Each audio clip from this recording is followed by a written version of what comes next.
Today I'm going to share the incredible story of Jessica Martinez, a 65-year-old widow from Salt Lake City, Utah, who faced the devastating diagnosis of advanced breast cancer just 2 years after losing her husband of 40 years, and discovered that sometimes our darkest moments can lead us to our greatest purpose.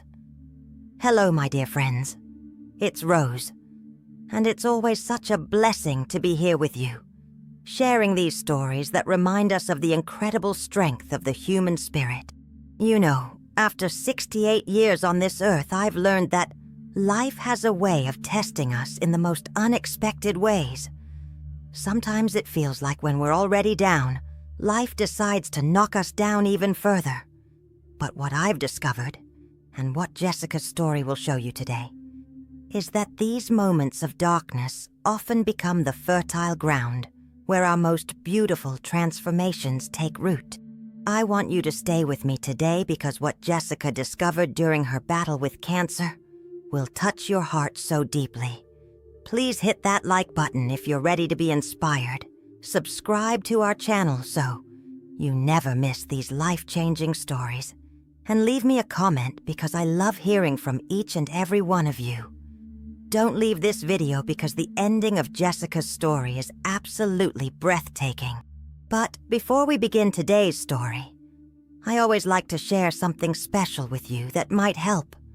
I've left some wonderful natural products in the description that have been such a blessing in my life and might help you too. These are products I personally use and recommend for various health concerns like sleep, joint comfort, energy, and overall wellness. Just click the link in the description to learn more and support our channel family. Now, let me take you into Jessica's world. Picture Salt Lake City, Utah, with its beautiful mountain backdrop and those crisp, clean mornings that make you feel like anything is possible. Jessica had lived there for most of her adult life, in a cozy 2-story home on Maple Street that she and her husband Robert had bought when they were newlyweds back in 1978. The house was filled with 40 years of memories. Family photos covering every surface, Robert's reading chair by the window, where he'd spend Sunday afternoons with his newspaper, and Jessica's garden out back, where she grew the most beautiful roses I've ever heard described. But by the spring of 2022, that house felt more like a museum of memories than a home. Robert had passed away suddenly from a heart attack in February 2020, and Jessica was still learning how to exist in a world without her best friend, her partner, her everything. You know, my loves, when you've been married for 4 decades, you don't just lose a spouse, you lose half of yourself. Every morning when Jessica woke up, for just a split second, she'd forget. She'd reach across the bed expecting to find Robert there, or she'd make 2 cups of coffee out of habit before remembering she was alone. Robert had been everything to Jessica. He was the accountant who handled all their finances, the handyman who fixed everything around the house, the navigator on their weekend drives through the Utah mountains. And most importantly, he was her anchor. When Jessica felt overwhelmed by life, Robert would take her hand and say, "Jess, we've got this together." But now there was no together anymore. There was just Jessica, 63 years old at the time, feeling lost in her own life. Their 2 children, Michael and Sarah, lived in different states. Michael in California building his career in tech, and Sarah in Texas raising her own family. They called regularly and visited when they could, but Jessica didn't want to burden them with how deeply she was struggling. She put on a brave face during their phone calls, telling them she was doing fine and keeping busy. But the truth was, she was barely holding on. The grief was like a weight on her chest that never lifted. Some days, Jessica would spend hours in Robert's chair, wearing one of his old sweaters, trying to catch a trace of his cologne that might still linger in the fabric. She'd found herself talking to him throughout the day, asking his opinion about what to make for dinner telling him about something funny she'd seen on the news, apologizing for letting the grass grow too long because she didn't know how to operate his riding mower. Jessica's sister Maria, who lived just 20 minutes away, was worried sick about her. Maria would stop by unannounced and find Jessica still in her pajamas at 3 in the afternoon, the curtains drawn, dishes piling up in the sink. "Jess, you need to start living again," Maria would plead. "Robert wouldn't want to see you like this." But Jessica didn't know how to start living again. She felt like she was just going through the motions, existing, but not really alive. Then came that Tuesday morning in March 2022 that changed everything. Jessica was in the shower and, as she was washing, her hand brushed against a lump in her left breast. At first, she told herself it was nothing. Maybe she'd just never noticed it before. But over the next few days, she couldn't stop thinking about it. The lump felt hard and different from the rest of her breast tissue. Deep down, she knew something wasn't right. For a week, Jessica wrestled with whether to call her doctor.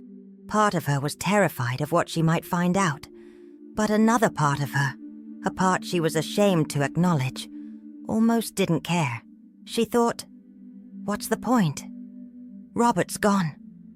Maybe this is just how my story ends.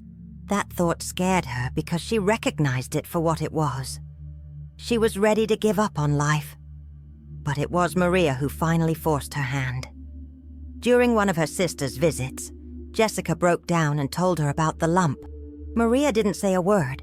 She just picked up the phone and called Dr. Peterson's office herself, making an appointment for the very next day. "We're going together," Maria announced, "and I don't want to hear any arguments." Dr. Peterson had been Jessica's physician for over 15 years.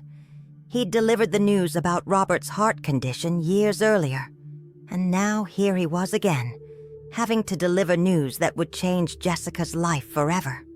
After the examination and the mammogram, Dr. Peterson's usually cheerful demeanor was replaced by gentle concern. "Jessica," he said, pulling his chair close to hers in the small examination room, "I need to be honest with you. What we're seeing here looks suspicious. We need to do a biopsy to know for certain, but I want you to be prepared that this could be cancer."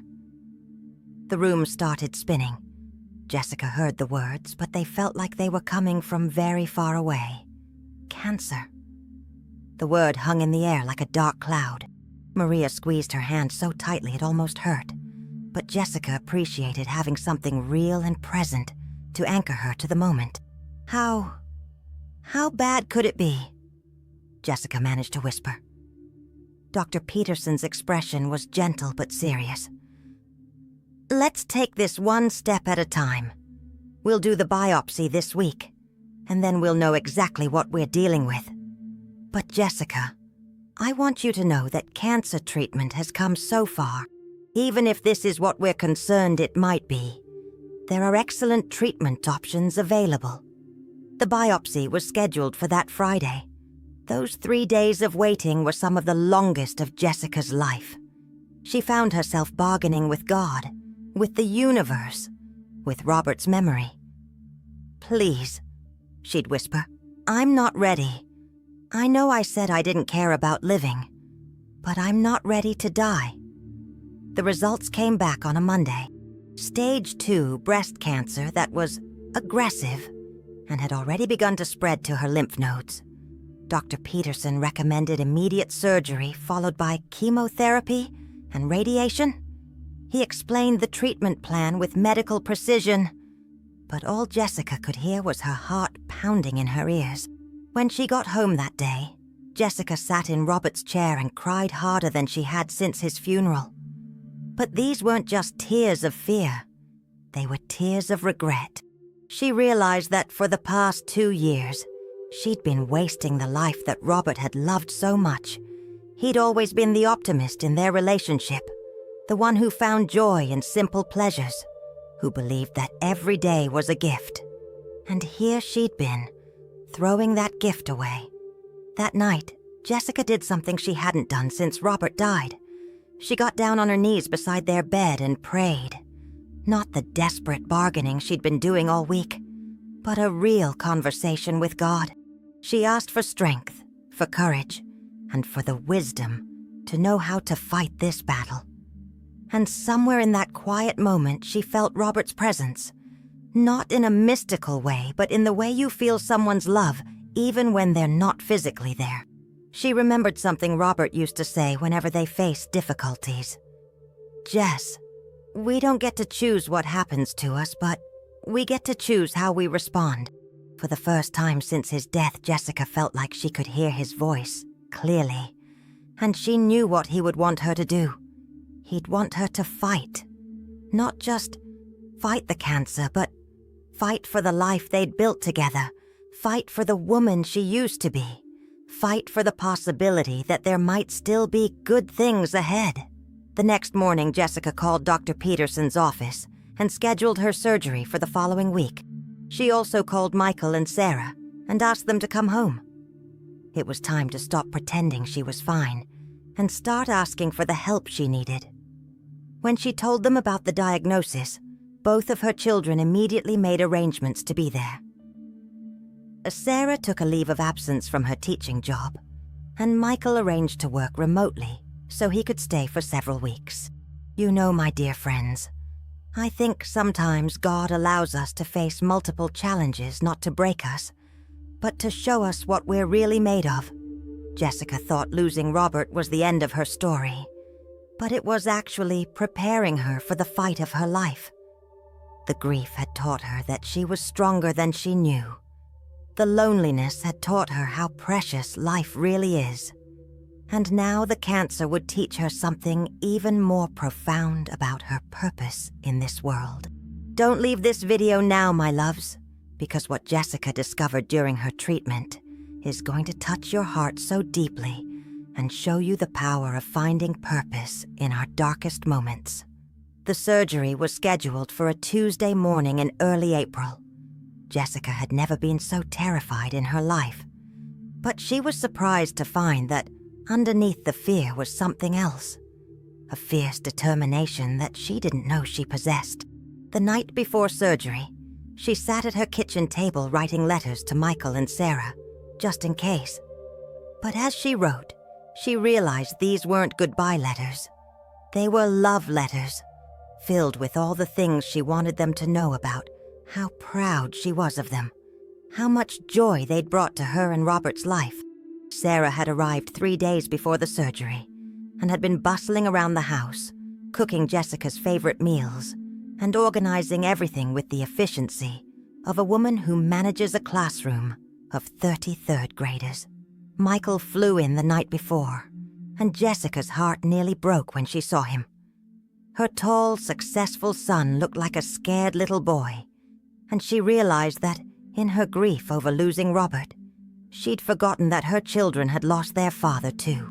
The morning of surgery, as they sat in the hospital waiting room, Jessica looked at her children and made them a promise. "I want you both to know," she said, taking their hands, "that I'm going to fight this with everything I have, not just for me, but for you, and for your dad's memory. These past 2 years, I've been existing, not living. But I'm done with that. Whatever happens with this surgery, whatever the treatment brings, I'm going to fight to really live again." The surgery went better than expected. Dr. Peterson was able to remove the tumor completely, and while some lymph nodes were affected, the cancer hadn't spread as far as they'd initially feared. But Jessica's real education was just beginning. The oncologist, Dr. Sarah Kim, was a petite woman in her 40s with kind eyes and a no-nonsense approach that Jessica appreciated. "You're going to need 6 months of chemotherapy," Dr. Kim explained during their first meeting. "It's not going to be easy, Jessica. You'll likely experience fatigue, nausea, hair loss, and other side effects. But I want you to know that we've caught this at a stage where treatment is very effective. Your chances of full recovery are excellent." Hair loss. Jessica had been so focused on the bigger fears, death, pain, suffering, that she hadn't really thought about losing her hair. She'd always been proud of her thick silver hair that she wore in an elegant bob. Robert used to say it was one of the first things he'd noticed about her when they met at a church social in 1977. Now she was going to lose it. But you know what amazed me about Jessica's story? The chemotherapy treatments, which she'd expected to be the worst part of her journey, became something entirely different. The cancer center where she received treatment had a large infusion room where patients sat in comfortable recliners while receiving their medications. It took about 3 hours for each treatment, and Jessica quickly discovered that this room was filled with some of the most extraordinary people she'd ever met. There was Harold, an 78-year-old retired teacher fighting lung cancer, who brought crossword puzzles for everyone to work on together. There was Margaret, a 55-year-old nurse who was battling ovarian cancer, but still managed to offer comfort and medical advice to other patients. And there was David, a 45-year-old father of 3 young children, facing colon cancer with a humor and optimism that was absolutely infectious. For the first time since Robert died, Jessica found herself looking forward to something. She began scheduling her treatments for the same day each week so she could see her people as she started thinking of them. They shared stories, encouraged each other through the rough days, and celebrated every small victory together. But it was during her 4th treatment that Jessica met someone who would change the entire trajectory of her journey. Her name was Carmen Rodriguez, and she was only 32 years old. Carmen was a single mother of 2 little girls, ages 6 and 8, and she was fighting an aggressive form of breast cancer similar to Jessica's. But unlike the other patients who had family support and good insurance, Carmen was struggling financially. She was working 2 part-time jobs just to keep her small apartment, and her insurance didn't cover all of her treatment costs. Jessica learned Carmen's story gradually, over several treatments. Carmen would arrive for chemotherapy still wearing her uniform from her morning job, cleaning office buildings. Then she'd rush out immediately after treatment to pick up her daughters from the after-school program and head to her evening job at a grocery store. On the days when the treatment side effects were severe, Carmen would still push through, terrified that missing work would mean losing her jobs and her ability to pay rent. One Tuesday, Carmen didn't show up for her scheduled treatment. Jessica asked the nurse about her and learned that Carmen had missed her last 2 appointments because she couldn't afford the copays. The nurse, bound by privacy rules, couldn't say much, but Jessica could read between the lines. Carmen was choosing between paying rent and paying for cancer treatment. That night, Jessica couldn't sleep. She kept thinking about Carmen's 2 little girls, Isabella and Sophia, who Carmen had shown her pictures of during treatment. Beautiful children with their mother's warm brown eyes and bright smiles. Jessica thought about how terrified Carmen must be, not just of the cancer, but of leaving her daughters orphaned if she couldn't continue treatment. Jessica had never considered herself wealthy, but she and Robert had been careful savers. Robert's life insurance policy and their retirement savings meant that Jessica was financially secure. She could afford her treatment without worry, something she realized she'd been taking for granted. The next morning, Jessica called the cancer center and asked to speak with the financial counselor. She explained that she wanted to anonymously pay for Carmen's remaining treatment costs. The counselor was initially hesitant, citing privacy concerns, but Jessica persisted. She asked them to tell Carmen that an anonymous benefactor had taken care of her bills and that all she needed to focus on was getting well for her daughters. When Jessica arrived for her next treatment, Carmen was there, tears streaming down her face. Somehow Carmen had figured out who her anonymous benefactor was. Maybe it was Jessica's genuine interest in her story, or maybe it was woman's intuition. Carmen threw her arms around Jessica and whispered, "Thank you for giving me my life back." But something profound happened to Jessica in that moment. For the first time since Robert's death, she felt truly alive. She felt useful, purposeful, like she mattered in the world. The act of helping Carmen had done something for Jessica's soul that no amount of grief counseling or well-meaning advice from friends had accomplished. She felt connected to something bigger than her own pain. As the weeks went by, Jessica found herself looking for other ways to help the patients in the infusion room. She started bringing homemade soup and sandwiches for people who were too nauseous to eat much else. She researched local resources for cancer patients and made information packets about support services, financial assistance programs, and practical tips for managing side effects. Harold, the retired teacher, noticed Jessica's efforts and approached her one day. "You know, Jessica," he said, "you have a gift for helping people. Have you ever thought about doing this on a larger scale?" Jessica hadn't, but Harold's question planted a seed. She started researching cancer support organizations and was surprised to learn how many patients struggled with the financial burden of treatment. Even with insurance, the costs could be devastating. Not just medical bills, but lost wages, childcare expenses, transportation costs for treatment, and countless other expenses that people don't think about until they're facing them. The more Jessica learned, the more passionate she became. She realized that her experience, losing Robert, facing her own mortality, finding purpose through helping others, had prepared her for something she'd never imagined. Maybe her life wasn't ending with cancer. Maybe it was just beginning. By her final chemotherapy treatment in October, Jessica had not only beaten the cancer into remission, but she'd found something she thought she'd lost forever. A reason to wake up in the morning with excitement about what the day might bring. Carmen's treatment had been successful too, and her scans showed no evidence of disease. But more than that, Carmen had become like a daughter to Jessica, and Isabella and Sophia had become the grandchildren she'd always hoped to spoil. The day Jessica rang the bell signifying the end of her chemotherapy, a tradition at the cancer center, the entire infusion room erupted in cheers. Harold was there, Margaret was there, David was there, and of course, Carmen and her girls were there too. But what moved Jessica most was seeing the tears of joy on the faces of patients who were still fighting their own battles. She realized that her recovery had become a symbol of hope for them, just as their courage had become a source of strength for her. Dr. Kim pulled Jessica aside after the celebration. "You know," she said, "in all my years as an oncologist, I've seen how treatment affects people in different ways.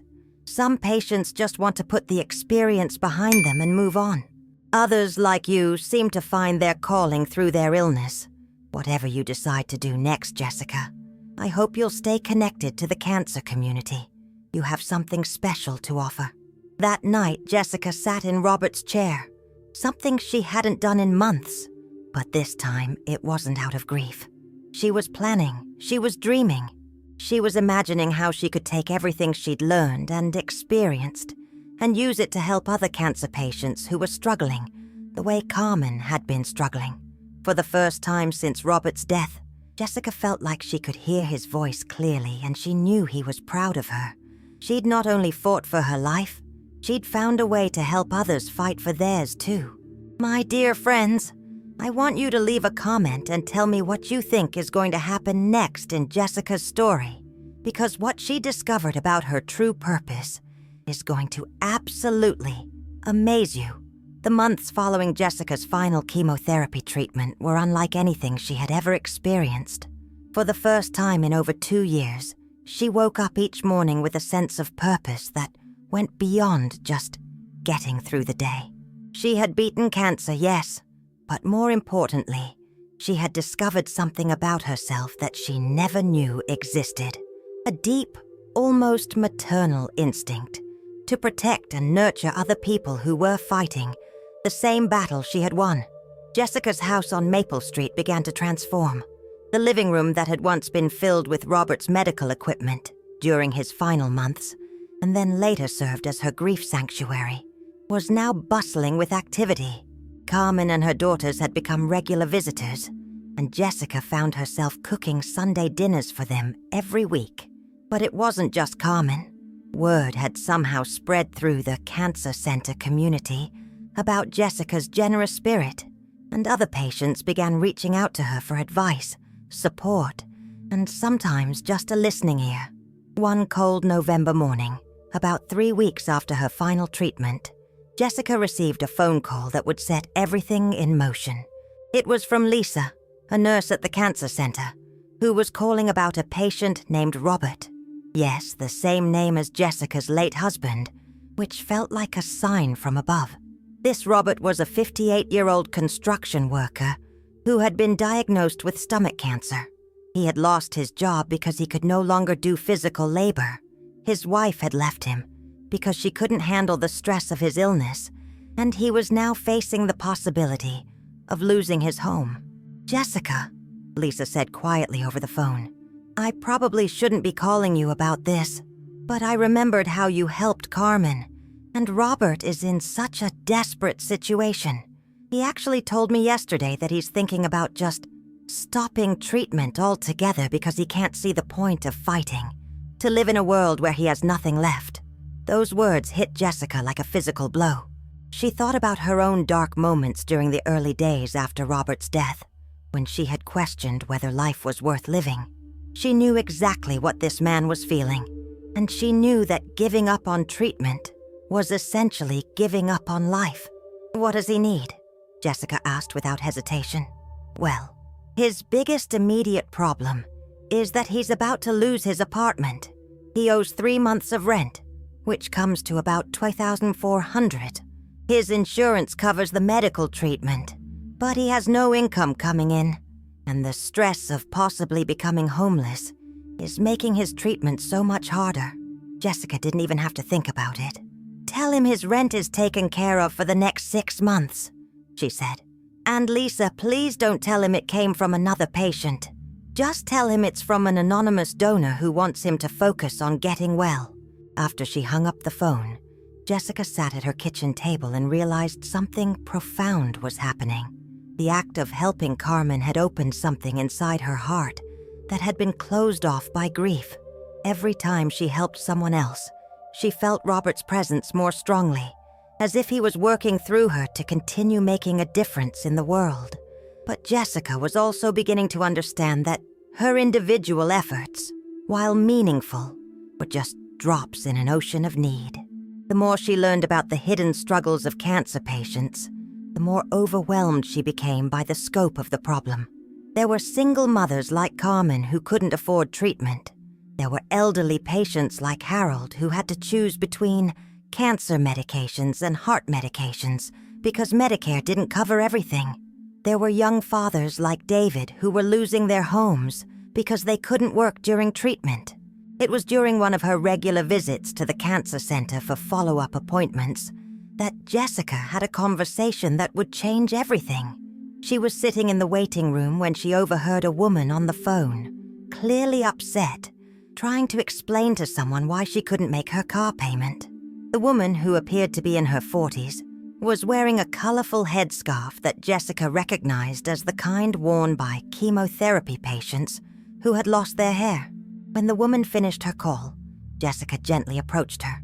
"I'm sorry, I couldn't help but overhear. Are you okay?" The woman, whose name was Patricia, looked embarrassed but desperate enough to talk. She explained that she was a single mother of 3 teenagers, and her breast cancer diagnosis had forced her to take unpaid leave from her job as a school secretary. Without her income, she was struggling to keep up with basic expenses, and she was terrified that her car would be repossessed. Without a car, she couldn't get to her treatment appointments, and she couldn't get her kids to school and their activities. "How much do you need?" Jessica asked quietly. Patricia looked shocked by the directness of the question. "Oh, I couldn't possibly ask you for money. I was just venting. I'm sorry for bothering you." But Jessica pressed gently. "How much would it take to get your car payments current and give you some breathing room?" Reluctantly, Patricia admitted that she needed about $800 to catch up on her car payments, and maybe another $500 to cover groceries and utilities for the month. Jessica wrote her a check right there in the waiting room for $500? "I can't accept this," Patricia protested, tears streaming down her face. "You don't even know me." "I know enough," Jessica replied. "I know you're fighting for your life, and I know you're trying to take care of your children while you do it. That's all I need to know." As Jessica drove home that day, she couldn't stop thinking about the conversation. Patricia's situation was heartbreaking, but what really struck Jessica was how ashamed Patricia had seemed about her financial struggles. There was something about cancer that made people feel like they should be grateful just to be alive, even if they were drowning in medical debt and unable to provide for their families. That evening, Jessica called her financial advisor, Mr. Thompson, who had been managing her and Robert's investments for over 20 years. She explained what she had been doing, helping individual cancer patients with their financial burdens, and asked him to help her think about how she could do more. "Jessica," Mr. Thompson said thoughtfully, "what you're describing sounds like the beginning of a non-profit organization. Have you considered formalizing what you're doing? With proper structure, you could help many more people, and donors could get tax benefits for contributing to your cause." The idea had never occurred to Jessica, but the more Mr. Thompson explained how non-profit organizations worked, the more excited she became. She could create something that would outlast her, something that could help hundreds or even thousands of cancer patients who were struggling financially. But before we continue with what Jessica decided to do, I want to share something with you that reminds me so much of her journey. You know, during my own health challenges over the years, I've discovered some wonderful natural products that have made such a difference in my energy and overall wellness. I've left some links in the description to products that have been genuine blessings in my life. Things for immune support, stress management, and natural energy that might help you on your own health journey. These products have helped me maintain the strength I need to keep sharing these inspiring stories with all of you. The research phase of creating a non-profit was like nothing Jessica had ever undertaken, but she approached it with the same determination she had brought to fighting cancer. She spent hours at the public library and on her computer, learning about 501c3 organizations, reading about other cancer support nonprofits, and trying to understand what gap she could fill that wasn't already being addressed by existing organizations. What she discovered was both encouraging and overwhelming. There were wonderful organizations doing amazing work, providing emotional support, funding research, offering transportation to treatment, and many other valuable services. But there seemed to be fewer organizations focused specifically on emergency financial assistance for cancer patients who were facing immediate crises like eviction, utility shutoffs, or car repossession. Jessica reached out to several social workers at local hospitals and cancer centers to ask about the biggest unmet needs they saw. The stories she heard broke her heart, but also confirmed that she was on the right track. One social worker told her about a patient who had been living in his car during chemotherapy because he couldn't afford rent. Another described a mother who was diluting her children's formula to make it last longer because she had to choose between buying food and paying for cancer medications. "The problem," explained Maria Santos, a social worker at the largest cancer center in Salt Lake City, "is that most financial assistance programs require extensive paperwork and have long waiting periods. By the time help arrives, these families have often already lost their homes or had their utilities shut off. What we really need is a way to provide immediate emergency assistance to prevent these crises." This conversation crystallized everything for Jessica. She wanted to create an organization that could respond quickly to financial emergencies without bureaucratic delays or complicated application processes. She envisioned something that could help a family in crisis within 24 hours of receiving their request. Jessica decided to call her organization Hope and Healing Financial Relief, with the mission of providing immediate emergency financial assistance to cancer patients and their families. She used $50,000 of her own savings as startup funding and worked with a lawyer to complete all the paperwork for nonprofit status. But Jessica knew that having official nonprofit status was just the beginning.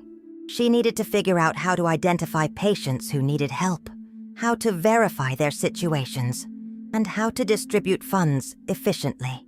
She also needed to think about how to raise money beyond her own resources, because she understood that her personal savings, while substantial, wouldn't last long if she was helping multiple families every month. The solution came from an unexpected source. Carmen, whose treatment had been so successful that she was now considered cancer-free, approached Jessica with an idea. Carmen had been thinking about Jessica's generosity and wanted to find a way to give back. She proposed that she could work part-time for the organization, using her experience as a cancer patient to help identify and screen other patients who needed assistance. "Jessica," Carmen said during one of their Sunday dinners, "you saved my life, but you also gave me something else. You showed me what it looks like to live with purpose. I want to help you help others the way you helped me." This conversation led to Jessica's most brilliant realization. Instead of trying to identify patients who needed help from the outside, she could work directly with cancer centers, hospitals, and oncology practices. The medical staff already knew which patients were struggling financially, and they were often frustrated by their inability to help beyond providing medical care. Jessica began reaching out to every cancer treatment facility within a 50-mile radius of Salt Lake City. She explained her mission and asked if they would be willing to refer patients who were facing financial emergencies. The response was overwhelmingly positive. Doctors, nurses, and social workers were eager to have a resource they could offer to struggling patients. Dr. Kim, Jessica's own oncologist, was one of the first to embrace the program. "This is exactly what we've needed," she told Jessica. "I can't tell you how many times I've wanted to help a patient who was struggling financially, but I had no resources to offer them. Having your organization as an option is going to make such a difference." Within 6 months of her final chemotherapy treatment, Jessica's informal helping had evolved into a fully functioning nonprofit organization. Hope and Healing Financial Relief had helped its first 50 families, preventing 8 evictions, keeping 12 families' utilities from being shut off, helping 23 patients keep their cars, and providing emergency food assistance to dozens of families. But the most amazing part wasn't the numbers. It was the transformation Jessica witnessed in herself and in the people she helped. Every thank you letter, every phone call from a grateful patient, every report from a medical provider about how the assistance had helped someone focus on treatment instead of worrying about survival, reinforced Jessica's growing understanding that this work wasn't just changing other people's lives. It was saving her own life in ways that had nothing to do with cancer treatment. What Jessica built next will absolutely amaze you, my loves, because she discovered that when we serve others, we don't just change their lives, we find the deepest healing for our own souls. By the spring of 2023, exactly 1 year after her cancer diagnosis, Jessica's life looked completely different from anything she could have imagined. Hope and Healing Financial Relief had grown from a simple desire to help one struggling cancer patient into a thriving organization that was making a real difference in the community. But more than that, Jessica herself had been transformed in ways that went far beyond physical healing. The first major milestone came when Jessica received a call from the local news station. A reporter had heard about Hope and Healing through one of the cancer centers and wanted to do a feature story about the organization. Jessica's first instinct was to decline. She had never wanted public attention for her work. But Carmen, who had become Jessica's closest advisor and friend, convinced her that the publicity could help them reach more patients who needed assistance and attract more donors to support their mission. The news story aired on a Thursday evening in March, and by Friday morning, Jessica's phone was ringing constantly. Some calls were from cancer patients requesting help, but many were from community members who wanted to donate money, volunteer their time, or find other ways to support the organization. One caller was particularly memorable, an elderly gentleman named Frank, who had lost his wife to cancer the year before and wanted to donate $10,000 in her memory.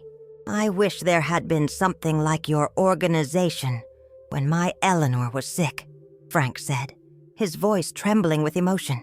"We were fortunate enough to be financially stable, but I watched her worry about other patients who weren't so lucky. She would have loved knowing that someone was doing what you're doing." That conversation reminded Jessica of Robert and how much he would have supported this work. She could almost hear him saying, "Jess, this is exactly what the world needs. People caring for each other like family." The thought brought tears to her eyes, but they were tears of joy rather than grief. For the first time since his death, thinking about Robert filled her with warmth instead of overwhelming sadness. The increased visibility brought new opportunities and new challenges. Jessica realized that to handle the growing demand for assistance, she needed to think more strategically about the organization's structure and operations. She rented a small office space in downtown Salt Lake City and hired Carmen as her first full-time employee. She also recruited a board of directors that included Dr. Kim Maria Santos, the social worker who had helped her understand the scope of the need, and several other community leaders who were passionate about cancer support. But Jessica's greatest insight came from the patients themselves. During the first year of operation, she had focused primarily on emergency financial assistance, helping people pay rent, keep their utilities on, maintain their transportation, and buy groceries. These interventions were crucial and often prevented families from falling into homelessness or deeper poverty. But Jessica began to notice that many of the people they helped once came back needing help again a few months later. The problem wasn't that the families were taking advantage of the organization's generosity. The problem was that cancer created long-term financial challenges that couldn't be solved with one-time emergency assistance. A person might need help with rent during their most intensive treatment period, but then need help with different expenses during their recovery period when they still couldn't work full-time, but were no longer eligible for disability benefits. This realization led Jessica to expand hope and healing services beyond emergency assistance. Working with Carmen and their board of directors, they developed a comprehensive support program that included financial counseling, help with insurance navigation, employment assistance for cancer survivors returning to work, and partnerships with other organizations that provided complementary services. One of Jessica's most innovative ideas was the Cancer Care Companion program. She had noticed that many cancer patients, especially elderly ones like herself, struggled with the practical aspects of managing their treatment, keeping track of appointments, organizing medications, understanding insurance paperwork, and communicating with their medical teams. Jessica recruited and trained volunteers to serve as companions who could provide practical support throughout a patient's treatment journey. The companion program was inspired by Jessica's own experience with Robert's death and her subsequent cancer diagnosis. She remembered how overwhelming it had felt to navigate the medical system alone, and she wanted to ensure that no cancer patient had to face that challenge without support. Margaret, the nurse who had been in Jessica's chemotherapy group, was one of the first companion volunteers. Even though she was still undergoing treatment for her own cancer, Margaret was passionate about helping other patients understand their medical care. "Jessica," she said during a volunteer training session, "you've given me a way to use my nursing knowledge to help people even when I can't work full-time. This program makes me feel useful again." The companion program quickly became one of Hope and Healing's most popular services. The volunteers, many of whom were cancer survivors themselves, provided a type of support that medical professionals simply didn't have time to offer. They accompanied patients to appointments, helped them prepare questions for their doctors, assisted with insurance paperwork, and provided emotional support during the most difficult parts of treatment. As Hope and Healing grew, Jessica found herself thinking more and more about sustainability and impact. She wanted to create something that would continue helping cancer patients long after she was gone. This led her to develop partnerships with other organizations and to think about how hope and healing could influence broader systemic changes in cancer care. One of her most successful partnerships was with the local community college, which agreed to provide free job training for cancer survivors who needed new careers due to their illness. Many cancer patients found that they couldn't return to physically demanding jobs or high-stress positions after treatment, but they didn't know how to transition to new careers.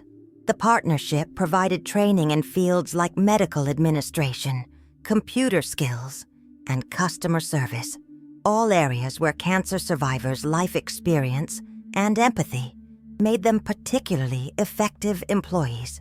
Jessica also began advocating for policy changes at the state level.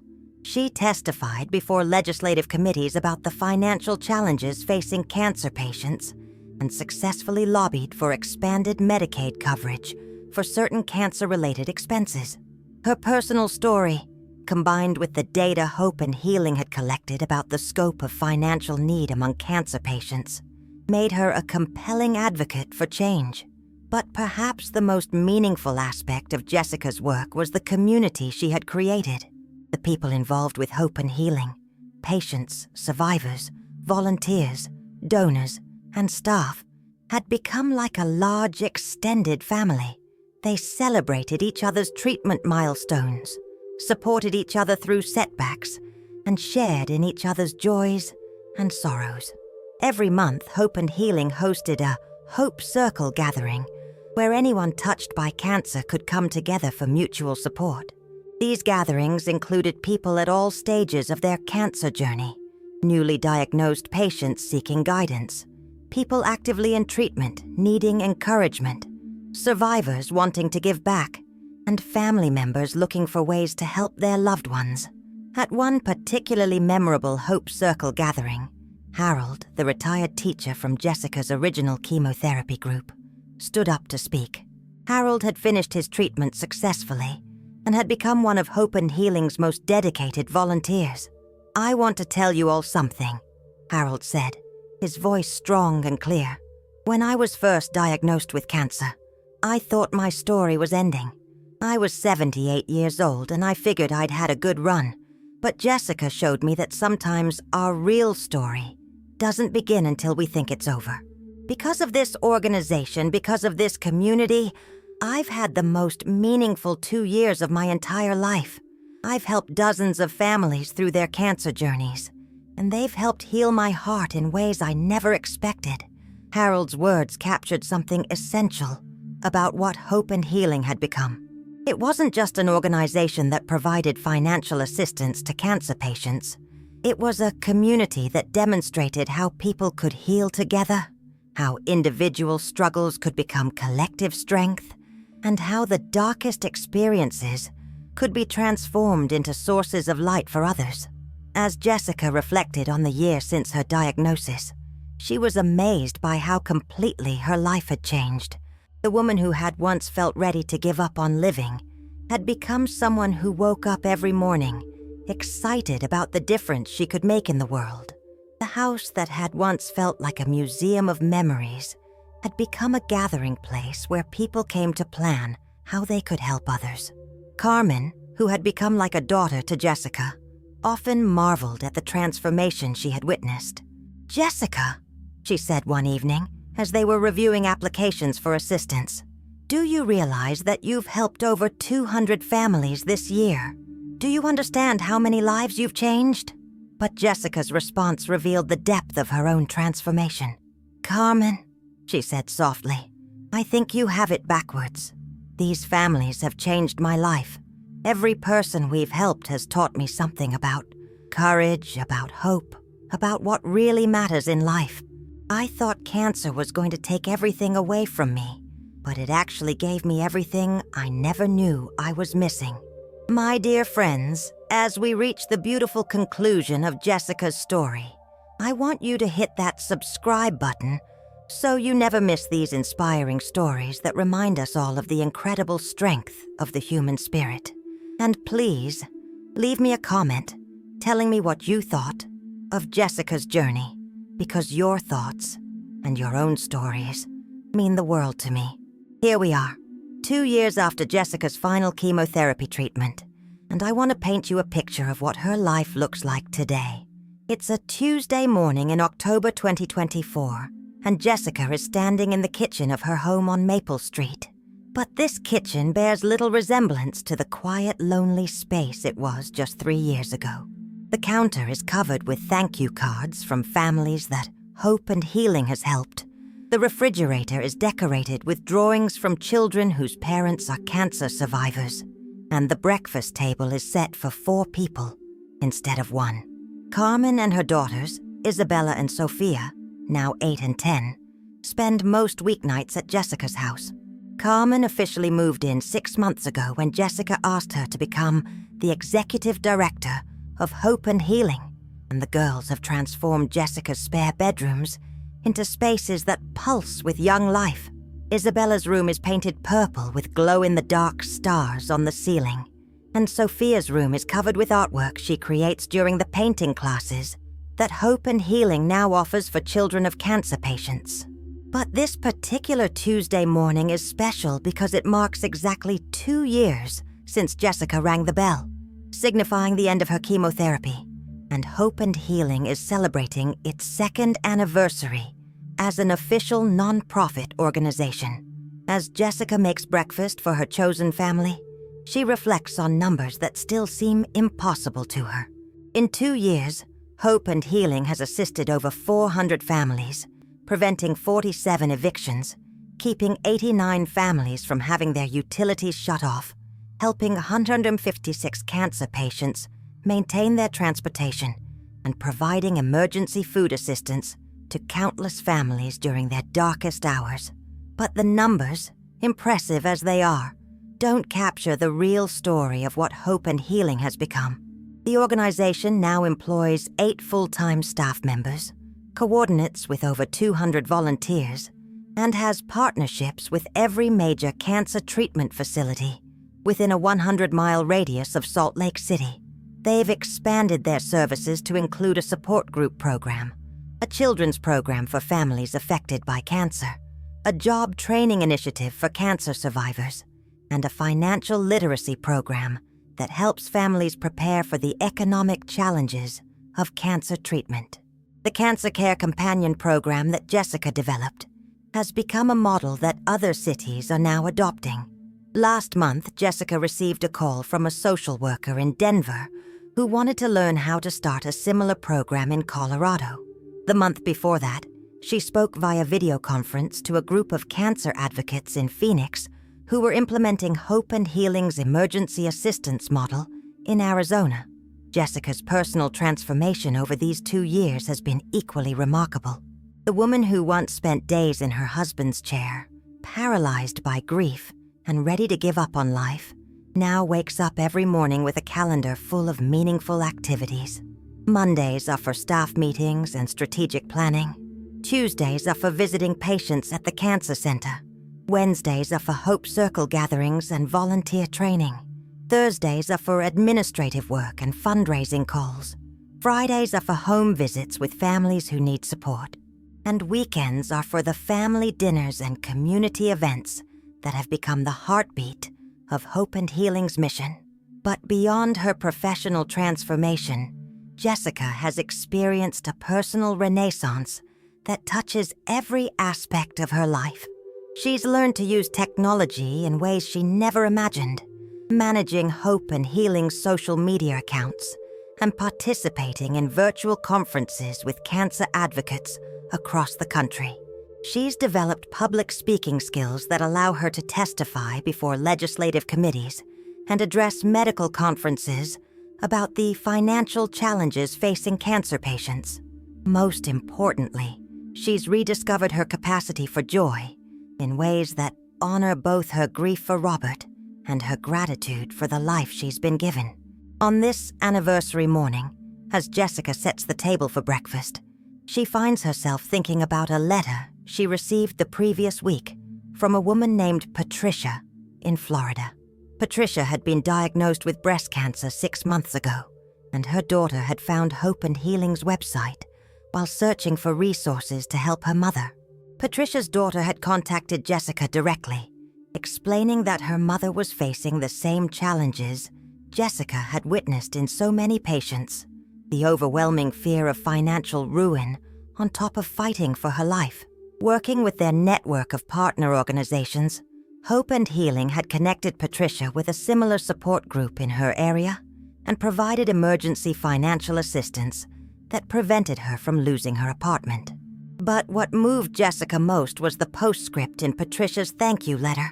"Jessica, I want you to know that knowing there are people like you in the world gives me hope that I'm going to survive this, not just medically, but emotionally and financially too. You've shown me that there's life after cancer, and maybe even a better life than I had before." These letters arrive weekly now, from cancer patients and families across the country who have heard about Hope and Healing through various networks. While Jessica's organization can only provide direct assistance to families in their immediate geographic area, she's learned that the story of Hope and Healing itself has become a source of inspiration for people facing cancer everywhere. The knowledge that someone else has walked this path and not only survived but thrived gives hope to people who are in the darkest moments of their own journeys. As Carmen and the girls come down for breakfast, Jessica reflects on how completely her understanding of family has evolved. When Robert died, she thought her family life was over. She was 63 years old with grown children who lived far away, and she couldn't imagine ever again having the daily intimacy of shared meals, bedtime stories, and the comfortable rhythms of people who genuinely care for each other's well-being. But cancer, the thing she thought would destroy her remaining connections to life, had actually given her the largest, most loving family she'd ever known. Carmen and her daughters were the center of that family, but it extended to include dozens of cancer survivors, volunteers, medical professionals, and community supporters who had become genuine friends. Harold, now 80 and cancer-free, comes to Sunday dinner almost every week. Margaret, whose nursing background has made her invaluable as a volunteer coordinator, has keys to Jessica's house and considers it her second home. David, the young father Jessica met during chemotherapy, brings his 3 children to Hope and Healing's family events, and his kids play with Isabella and Sophia as if they're cousins. Before we continue with this beautiful ending, my loves, I want to share something with you that connects so deeply to Jessica's story. You know, watching her transformation and the way she's rebuilt her health and her life reminds me of how important it is to take care of ourselves naturally. I've discovered some wonderful products over the years that have supported my own health journey. Things for immune support, natural energy, stress management, and overall wellness. I've put links to these products in the description, and I want you to know that these aren't just random recommendations. These are products that have genuinely helped me maintain the vitality I need to keep sharing these stories with all of you. Just like Jessica found her strength through serving others, I've found that taking care of my health naturally has given me the energy to continue this work that means so much to me. This morning's breakfast conversation captures everything beautiful about Jessica's new life. Isabella is excited because she's going to the cancer center after school to help deliver care packages to patients receiving chemotherapy. These care packages, filled with comfort items, healthy snacks, and encouraging notes, are assembled by Hope and Healing volunteers and have become one of the organization's most popular programs. Sophia is working on a painting for an art auction that will raise money for families who need emergency assistance. And Carmen is reviewing applications from 3 new families who need help, planning how Hope and Healing can respond to their requests within 24 hours. "Jessica," Carmen says as they finish breakfast, "do you remember what you told me during my first chemotherapy session? You said that sometimes the worst things that happen to us become the foundation for the best things we do." Jessica smiles, remembering that conversation from what feels like a lifetime ago. I think I was trying to convince myself as much as I was trying to encourage you. Well, Carmen continues, I've been thinking about that a lot lately as I watch what you've built, what we've all built together. You were right, but I don't think even you understood how right you were. Your cancer didn't just teach you about fighting for your life. It taught you how to help other people fight for theirs. As they prepare to leave for the day, Carmen to the Hope and Healing office, the girls to school, and Jessica to a meeting with potential new board members, Jessica pauses in the doorway of her home. She looks back at the living room where she once sat in Robert's chair, lost in grief and ready to give up on everything. Now that same room is filled with evidence of the life she's built from the ashes of her loss. There are photos of Hope and Healing events, artwork from the children's program, certificates of appreciation from medical centers, and most importantly, pictures of the hundreds of families who have found hope through the organization she created. The afternoon brings Jessica to the cancer center where her own journey began. But now she walks these halls with a completely different purpose. She's not here as a patient today, but as a companion to a newly diagnosed woman named Ruth, who is facing her first chemotherapy session. Ruth is 67 years old, recently widowed like Jessica was, and terrified of fighting cancer alone. I don't know if I'm strong enough to do this, Ruth whispers to Jessica as they sit in the same infusion room where Jessica received her own treatment. Jessica takes Ruth's hand and speaks with the authority of someone who has walked this exact path. Ruth, I want to tell you something that someone should have told me when I was sitting in your chair. You don't have to be strong enough to fight cancer for the rest of your life. You just have to be strong enough to fight it today. And when tomorrow comes, you just have to be strong enough to fight it tomorrow. One day at a time, one treatment at a time, one breath at a time. But what if I don't make it?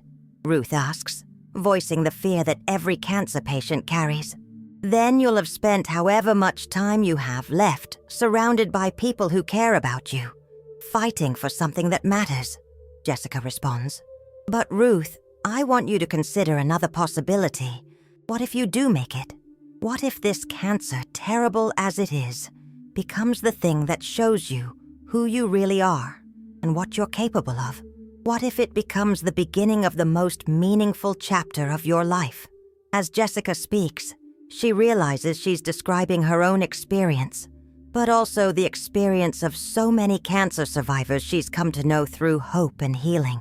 Cancer had been the unwanted teacher that showed them their own strength, their capacity for courage, their ability to find meaning in suffering, and their power to transform their pain into purpose.